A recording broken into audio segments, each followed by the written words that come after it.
భారతదేశపు మహాగ్రంథాలు, కావ్యాల సంపూర్ణ సంకలనం. సబ్స్క్రైబ్ చేయండి. తిలక్. మహారాజు గారు ఒంటరిగా యుద్ధం చేస్తున్నారు. మనం తక్షణమే వెళ్లి వారికి సహాయం చేయాలి. అవును, అవశ్యం. లేదంటే ఇటువంటి పరిస్థితిలో వారిని ఒంటరిగా వదిలేసి పారిపోయామనే అపకీర్తి వస్తుంది. పదండి, అందరం వెళ్ళి విరుచుకుపడదాం.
నిన్ను కాపాడటానికి ఎవరూ లేరు. ఇప్పుడు రుచి చూడు ఈ గొల్ల బాలుని గదాఘాతం. అగ్రజ వద్దు! అగ్రజ వద్దు! అగ్రజ నా మాట వినండి. అగ్రజ వద్దు! అగ్రజ వద్దు! అగ్రజ అగ్రజ వద్దు! అగ్రజ అగ్రజ నేడు ఈ దుర్మార్గుడు నా గదాఘాతాన్ని రుచి చూడాల్సిందే. వద్దు! అగ్రజ నా మాట వినండి. ఇతడు ప్రస్తుతం నిరాయుధుడు, నిస్సహాయంగా ఉన్నాడు. అగ్రజ, నిరాయుధుడైన శత్రువుపై దాడి చేయడం తమ వంటి వీరులకు శోభనీయం కాదు. అగ్రజ, కృష్ణయ్య మాటిచ్చావుగా నీవు మధ్యలో జోక్యం చేసుకోనని. కాని అగ్రజ, ఇటువంటి నిర్బలుడైన వ్యక్తిని వధించడం తమ వంటి వీరులకు ధర్మం కాదు. ఇటువంటి నిస్సహాయ స్థితిలో ఇతనిపై తమరు దయ చూపించాలి. దయ చూపించాలి. వదిలేయండి అగ్రజ. శాంతించండి అగ్రజ, శాంతించండి. వీళ్ళు కృష్ణయ్య చెప్పాడు కనుక నిన్ను ప్రాణాలతో వదిలేస్తున్నాను. మళ్ళీ ఎప్పుడు నీ వీరత్వాన్ని ప్రదర్శించడానికి ఇక్కడికి రాకు.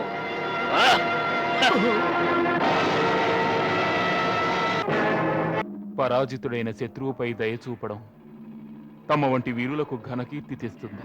మహారాజా జరాసంధ, వెళ్ళండి, తమ రాజధానికి తిరిగి వెళ్ళండి. కానీ తమ రథసారథి ప్రాణాలు దక్కించుకోవడానికి పారిపోయాడు.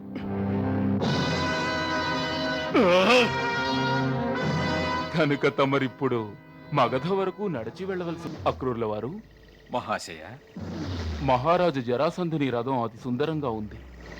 దీనిని మధురకు తీసుకువెళదాం. నగరంలోని బాలకులు దీనిపై ఆడుకుంటూ మహా ఆనందిస్తారు. తమ ఆజ్ఞ.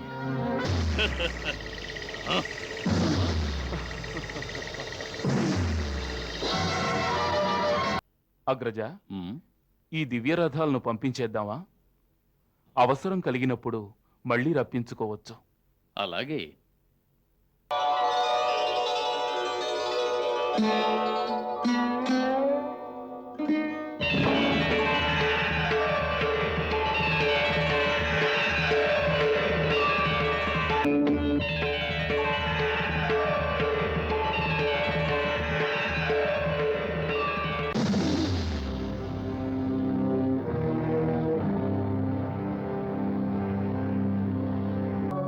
మహారాజా, చరిత్రే దీనికి సాక్ష్యం. మహామహాయోధులు, పరమ వీర శూరులు ఎన్నోసార్లు పరాజయాన్ని ఎదుర్కోవలసి వచ్చింది. కనుక సంగ్రామంలో పరాజయం అంటే పట్టించుకోవాల్సిన అవసరం లేదు. ధైర్యాన్ని విడనాడేది భీరువులు కాని మనం కాదు. ఒక్కో మారు యుద్ధంలో పరాజయం అనేది తదుపరి విజయానికి నాంది సూచన కావచ్చు. వీరుడు పరాజయం తర్వాత ధైర్యాన్ని విడనాడితే ఎందుకు కొరగాకుండా పోతాడు. ఎందుకు కొరగాకుండా? నిజానికి ఒక యోధునికి ఓటమనేది తన పరాజయాన్ని మనఃపూర్వకంగా తాను అంగీకరించినప్పుడే మహారాజా. యుద్ధంలో జయాపజయాలు దైవాధీనాలు.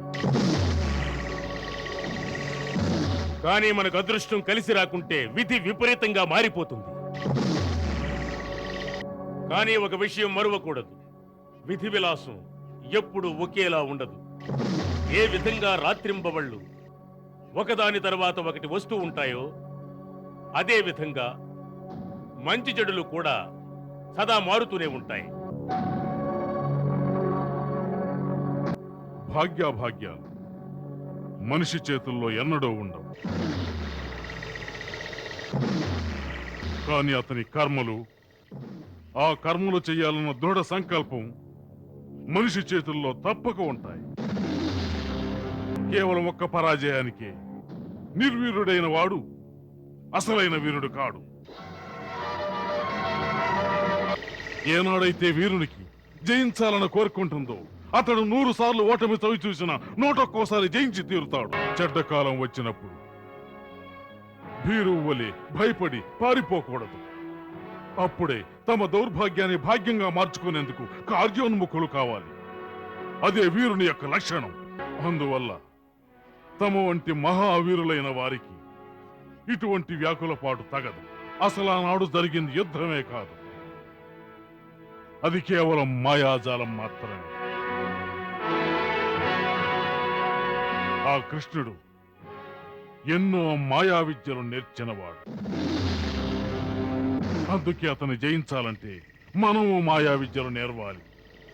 దాంతో అతని మాయలు నిర్వీర్యం చేయొచ్చు. ముందు ఏర్పాట్లు గావించండి. మేమంతా తమ వెంటే ఉంటాం. మేమిదే వాగ్దానం చేస్తున్నాం.